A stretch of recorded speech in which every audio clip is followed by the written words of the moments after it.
आपल्याच एमपीएससीची तयारी करणारे रणजित सिंह पाटील, त्यांची अशीच परिस्थिती होती. PSI झाले, जॉईन नाही झाले, कर्णे घोटाळ्यामध्ये बाहेर पडले आणि स्वतःची कंपनी सुरू केली. आज 100 कोटीचा टर्नओव्हर आहे. खूप अभय सिंह जगताप साहेब आत्ता आले होते, वास्तवकट्टेवरती आले होते. त्यांचाही 100-150 कोटीचा टर्नओव्हर आहे. IT कंपनी सुरू केली, राजकारणात आहेत अशी भरपूर उदाहरणं आहेत, पण बाहेर पडायला कुणी तयार नाही.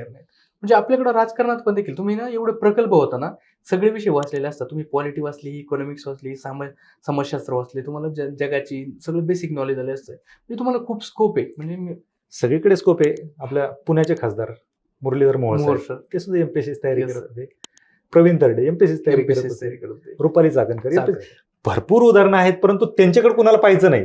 ती उदाहरणं पाहिजे, आम्हाला अधिकारीच पाहिजे. एक्झाम्पल, मला 2 दिवसापूर्वीच ना एक मीडियाचे पर्सन भेटले. ते म्हटले मी एमपीएससी करत होतो, बट म्हटले आपल्याला खूप इकडे स्कोप आहे. म्हटले उलट ते मला म्हटले की अजून काही मुलं भेटले तुम्हाला, त्यांना हे पण सांगा की इकडे पण स्कोप आहे आपल्याला, की आपलं नॉलेज एवढं आलेलं असतं, आपल्याला इकडे खूप छान स्कोप आहे मीडियामध्ये. भरपूर लोक आहेत आपले.